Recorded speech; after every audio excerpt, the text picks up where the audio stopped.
dori vositalari kashf qilindi. Ya'ni shifokor tomonidan kasallik bo'lganda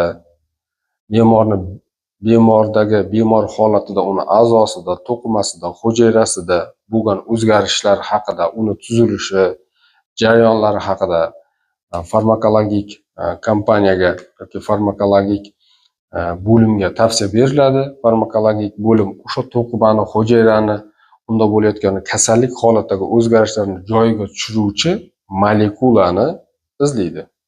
Xoh uni o'simliklar ichidan, xoh uni hayvonlar ichidan yoki uni laboratoriyada sintez orqali o'sha hujayrani, molekulani topishadi. Shu molekula orqali organizmda, a'zoda, to'qimada, hujayrada bo'lgan o'zgarishni joyiga qaytaruvchi molekula tasdiqlandi. Haqiqatdan ham yordam berdi. Uni hayvonlar ustida laboratoriya klinik tekshiruvlar qilindi, xavfsizligi isbotlandi. Endi u katta klinikada tekshiruvdan o'tdi. Tekshiruvning eng kuchlisi o'tgan safar aytib o'tganimiz двухслепой randomizirованный обследование bo'ladi. Tasodifiy tanlash orqali original dorini topish. Ya'ni dorisimon vitamin, dorisimon ikkitagina dori olindi. Bittasi vitamin, oddiygina, ikkinchisi haqiqiy dori edi. Uning ichida haqiqiy molekula bor. Shu usulda qo'llandi, haqiqatdan ham dorining effektivlik darajasi yuqori chiqdi va u tatbiq qilindi. Endi nima qiladi firma? Molekulani qancha sarf xarajatlar bilan topdi. Endi bu yerda menejment, bozor siyosati aralashishi tabiiy. Shuncha mablag' ketildi, tekshirildi, vaqt ketildi. Endi u narsani amaliy qo'llash uchun